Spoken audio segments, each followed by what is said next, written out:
Roman holds his phone, his steady focus entirely softened by a warm, deeply genuine smile as he officially sets the evening in motion. He quickly types out his message, playfully dropping the location of his penthouse and leaning right back into their hilarious culinary jokes from the night before to kick off the banter. Good morning. The drawbridge officially lowers at 7 o'clock tonight. The exact address to my cardboard box are attached. I have successfully secured the heavy-duty paper plates, but I need to know if the master architect requires a specific vintage of red wine to pair with her peanut butter and jelly. Elara's pulse quickens for a fraction of a second as the message illuminates her screen. A bright, uninhibited smile takes over her features as she types her immediate, confident reply, effortlessly accepting his timeline and flawlessly raising the stakes on the menu. Good morning. 7 o'clock is an acceptable timeline, and any competent financial advisor should already know that peanut butter pairs best with whatever vintage red you currently have locked in the vault. I am officially holding you to the crust removal clause we negotiated last night. Roman chuckles quietly, entirely entertained by her quick response. He remembers the negotiation on her front steps perfectly, but deliberately chooses to play dumb to test her morning after defenses. He quickly types out his reply, effortlessly folding a playful jab about her wine consumption from the night before into the culinary debate. Are you hungover? Because I have absolutely no memory of a crust removal clause. I am fairly certain you just fabricated that entire addendum. But if you need me to cut the crusts off your sandwich to help you recover from all that vintage red, I suppose I can accommodate the request. She genuinely laughs. She stares at the screen with a fiercely competitive, highly entertained spark. Entirely unbothered by his accusation, she types her rebuttal with rapid, deliberate precision, leaning perfectly into the shared banter. I do not get hangovers. My foundation is built to withstand significantly more stress than a few glasses of wine. And my memory is flawless. It was a binding verbal contract negotiated directly on my front steps.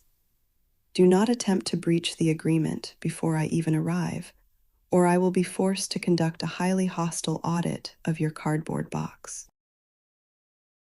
Roman lets out a rich, victorious chuckle, a highly entertained smirk spreading across his face as he reads her fiery threat. A highly hostile audit. Well, I would assume the audit of my cardboard box will occur regardless, especially after seeing your Taj Mahal last night. But don't worry, the crusts will be removed. I am a man of my word. I wouldn't want to fail the inspection before you even step off the elevator. Elara feels a sudden, warm flutter of anticipation, a bright, unguarded smile entirely replacing her defensive tension. My Taj Mahal has a flawless foundation. You would do well to take notes tonight. I am glad to hear you intend to honor the contract. Just ensure the structural integrity of this peanut butter and jelly sandwich is up to code. I expect to be thoroughly impressed. His steady focus dances with a highly entertained smirk as he types his response to verify her engineering requirements. To guarantee the structural integrity meets your strict code, I need to verify the base materials. Are we building this foundation on wheat or white bread? I cannot have the entire project collapsing under the weight of the jelly before the audit even begins. She laughs, a fierce, flirtatious spark entirely taking over her features as she types her uncompromising demands. White bread entirely lacks the necessary tensile strength to support a high-yield jelly application. Wheat is the only acceptable foundation. And please ensure the peanut butter is distributed evenly. I absolutely despise a structurally unbalanced sandwich. His laughs as he playfully threatens to downgrade the evening. That may be a problem then, as I only have plastic knives. If that is a deal breaker for the foundation, I can probably afford to take you to McDonald's instead. Elara bursts into a bright laugh, shaking her head at the sheer absurdity of his threat as a fierce, highly competitive spark lights up her eyes. McDonald's? Absolutely not. The structural integrity of a fast food franchise is highly questionable at best. I will personally bring my own titanium spreading equipment if necessary. Do not even attempt to downgrade this reservation. I am already fully committed to the cardboard box. Roman victoriously chuckles, a confident smirk spreading across his face as he effortlessly types his response to secure his win. I am highly flattered that you already feel my peanut butter and jelly is superior to McDonald's. I am officially putting another point on the scoreboard for that admission. You can leave the titanium spreading equipment at home. I will make sure the plastic knives are structurally sound before you arrive. She shakes her head and laughs as she immediately fires back to challenge his unearned victory. Do not get too comfortable with your imaginary scoreboard. Claiming unearned points before the audit even begins is a massive structural liability. I will rely on my own inspection to determine if your plastic equipment actually meets the code. I will see you at 7. Roman stands in his massive, state-of-the-art kitchen, the late afternoon sunlight highlighting the relaxed lines of his dark gray Henley as he preps the evening's dinner. He shifts his athletic presence, leaning casually against the marble island. Perfectly comfortable having executed an hours-long tactical withdrawal to build the anticipation, his steady focus drops to his screen. A smirk spreads across his face as he types his message, effortlessly blending his chivalrous protective instincts with the ridiculous narrative of his cardboard box. Shoot me a text when you are getting close to the cardboard box. The local vagabonds that sleep outside of my door can be a bit dangerous, especially on a Saturday night. They may be drunk, and I wouldn't want you having to fend off any hostile locals before I even have the chance to serve the peanut butter and jelly. Elara stands in front of the brightly lit vanity mirror in her pristine bathroom, in the middle of preparing for the evening. When the screen lights up after hours of silence, her guarded focus completely softens into a bright smile. She leans her weight against the quartz counter, highly entertained by his commitment to the joke. Embracing her sharp-tongued wit, she quickly fires back a response, fully prepared to handle his imaginary threats. How incredibly chivalrous. But do not worry, Roman. I am fairly certain my foundation can withstand a few rowdy vagabonds. Besides, if the courtyard gets too hostile, the titanium spreading equipment I am bringing doubles as a highly effective blunt instrument. I will text you when I am approaching the lobby. Roman chuckles with a highly entertained smirk as he reads her threat of a blunt instrument. I don't think my Skippy's peanut butter is up to par for a titanium piece of equipment. Plus, if you bring something that nice around my neighborhood, it will absolutely get stolen. That could be traded for a nice pair of Air Jordans around here. She laughs out loud, and it echoes in her brightly lit bathroom, shaking her head at his absolute dedication to the charade. Air Jordans? I suppose that is a relatively stable currency for the local courtyard economy. I will keep the titanium strictly concealed until I am safely inside the perimeter, but I expect my personal security detail to be waiting at the door to escort the payload. I am still conducting my pre-departure inventory, so you have exactly 20 minutes to secure the lobby. He laughs, thoroughly entertained as he catches her timeline error and realizes her eager anticipation. I only live about 30 minutes from your Taj Mahal, and it is only 3 o'clock. Did you miss me that much that you want to come over this early? I haven't even set the table with the heavy-duty paper plates yet. Elara freezes in front of her vanity mirror, a sudden flush of genuine embarrassment breaking through as she realizes her timeline slip. But she rapidly types her rebuttal with a fierce, competitive spark. A standard high-level security sweep requires a minimum of a 4-hour secured perimeter before the payload officially arrives.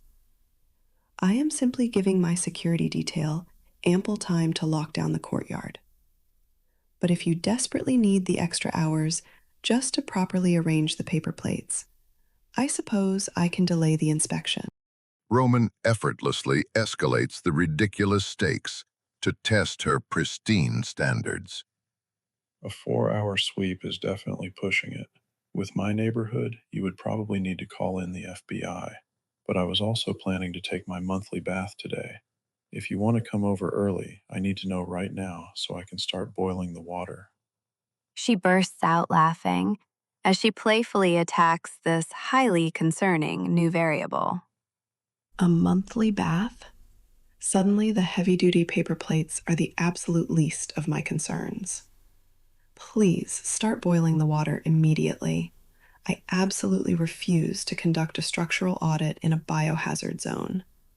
I am officially adding a mandatory hygiene inspection to tonight's agenda.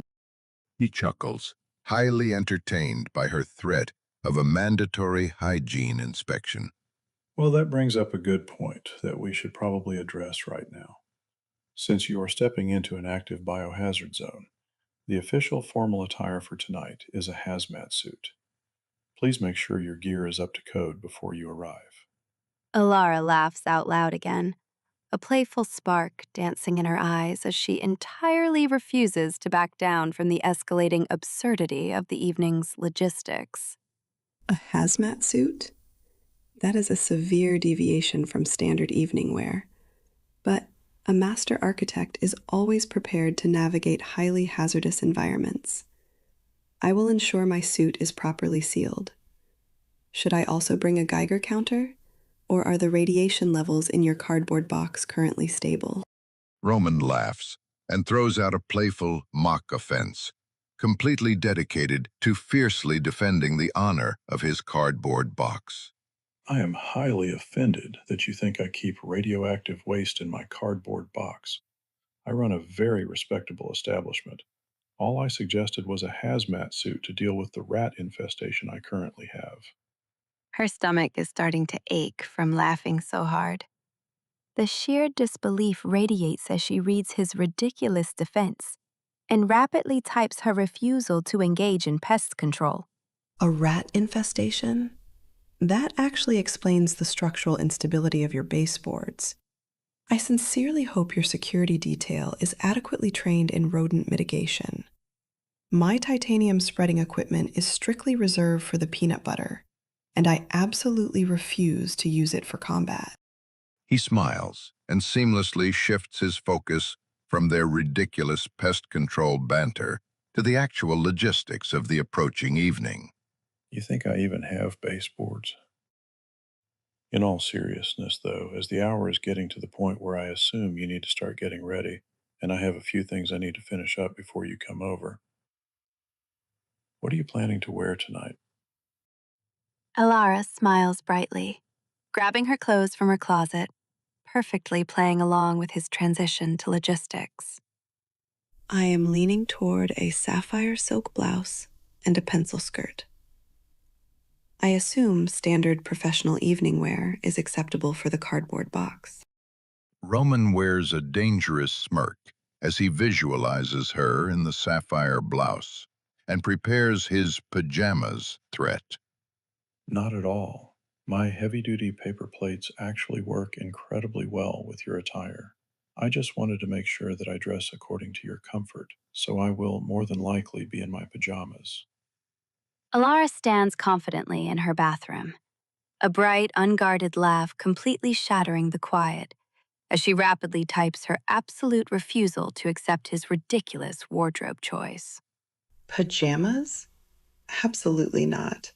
If you open the door to the cardboard box wearing flannel, I am immediately failing your structural inspection.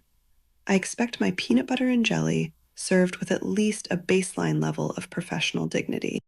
Roman glances down at the actual premium ribeyes resting on his marble island as he flawlessly escalates the absurd danger of his neighborhood. I will take that into moderate consideration. Dressing too sophisticated in this area is usually grounds for an assault. I will throw a few ribeyes out in the street before you arrive. That should keep the transients busy while you sneak by them. She grabs her keys, laughing at the joke.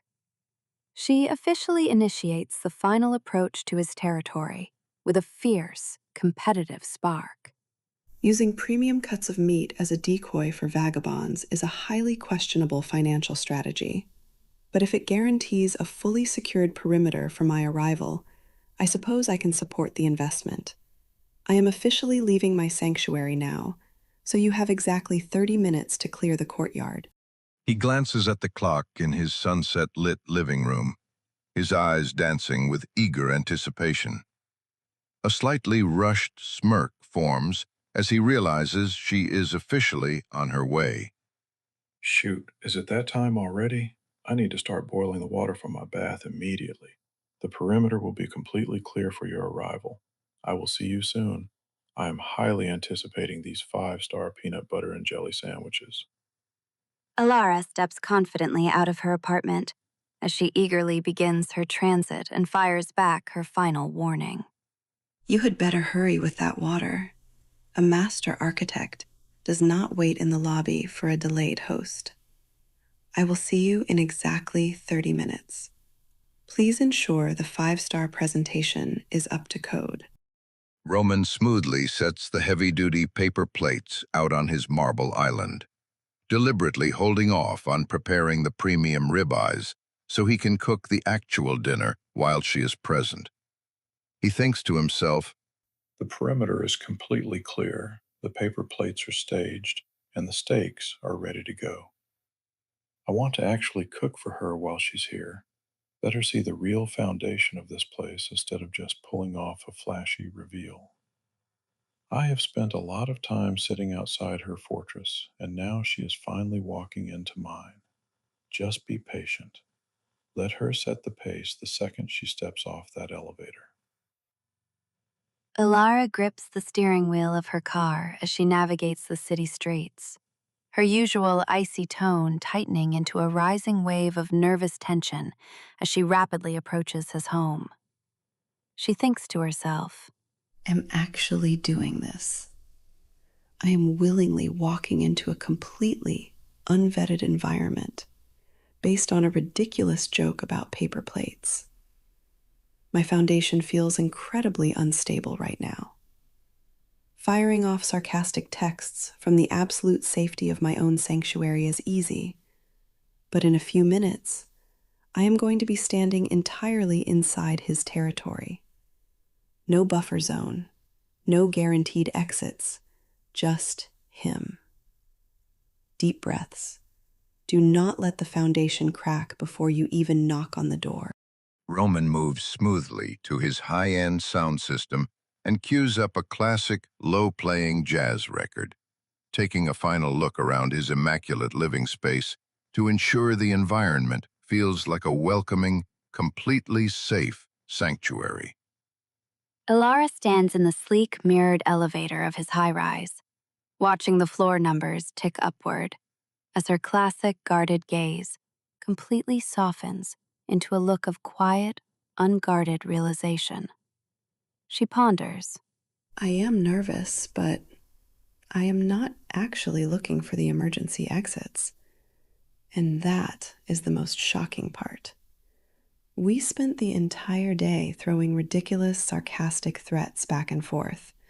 Hazmat suits, vagabonds, paper plates, and I didn't believe a single word of it, of course.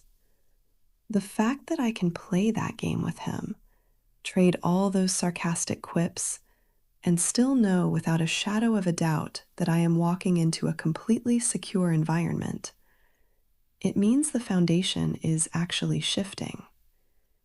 I am actually starting to trust him. I trust who he is. Roman opens the heavy front door to his spotless, high-tech, minimalist penthouse. The space is brightly lit and welcoming, save for the darkened glass doors that perfectly frame the glowing city skyline. A gas fireplace burns softly on low, illuminating subtle baseball memorabilia resting on the mantel. A classic low-playing jazz record fills the air. Roman stands in his dark gray Henley, a massive, genuine smile breaking across his face the second he sees her. With a controlled, deliberate grace, he brings his hand from behind his back, revealing a single red rose. He offers it to her with a grounded, chivalrous warmth, stepping back to invite her into his safe territory. Welcome to the cardboard box, Elara. I know you brought your own titanium equipment, but I figured I should at least provide the centerpiece. Let me take your coat. I am just about to finish up the actual foundation of the meal, and I would love your help with it if you're ready for a glass of red wine. She steps over the threshold, her flawless sapphire silk blouse and tailored pencil skirt perfectly suited for the high-end space. The moment the complex, controlled chaos of the jazz music hits her ears, her lingering nervous tension completely dissolves into a profound, immediate sense of safety. She takes in the spotless, minimalist environment, her classic architect's gaze softening as she notices the darkened windows framing the skyline. She accepts the red rose. She looks up at him with a bright, unguarded smile, completely disarmed and feeling surprisingly at home. A red rose and classic jazz? You are certainly elevating the structural standards of the cardboard box, Roman. The titanium equipment is safely stowed. I would love a glass of red, and I suppose I can assist with the foundation. Assuming those ribeyes in the courtyard weren't actually just a decoy.